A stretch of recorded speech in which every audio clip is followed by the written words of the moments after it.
Kani ka pinakalang jong government ngidang iha kini kindiat war jong load shedding bla good ba yung ba khatam ki kena school kena puli karaja menta kalawan biang menta kani ka polsai kidar ba kani ka sarkar ka menta ka pusang ban yele yeri bat ki isu ki bakhya jong ba bat dang kini kisni net ni ba u parum sa jong yu ang ba kandan zero power kan ini hangnu kata zero power cut. Kayak bagi keren nak sintur. Ini dapat in ground reality pada kamlong kumta. Tapi ketua jeng penmi ya ketua isu jong tu smart meter. Kini kadai ka way nak corruption ke bahe jong sarkar MDA. Kala ban yada ban kentan alor ki KDM guidelines kala ban ong kumdi kumtai hindi ka jisisa kadai katahi. Warnusar ong na ba lada wan kini ki smart meter. Kata ka prepaid ka postpaid system kandan kan pensuk yo paiba kini kitai ka jikitang kasi pende bansuan sa nga kamawa hakapot HSRP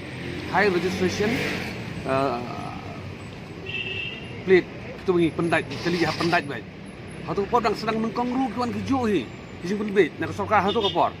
banda pendai kini ka kali kin yadan ka jing satu ikali hendak jing satu kadang don bai hila yo nong pada utuk company ka bayo yo tu ka tendar banda ki HSRP plate Tekan niru kam per ni kata kari kaju hi pai ba unang jinjar kum ju hi ka parkat kanang don hi ka khadu hi ka ki brig ka bor bat ki company ki betri lang bat ki brig na bor kin kan mento ye ki sibon nakalyang jong ka sarkar ki ka don ka jing beni ba kata ka udor jung tau mitar batang lai hajar kumno hangni posti jong yu poil ajen pois ko hajar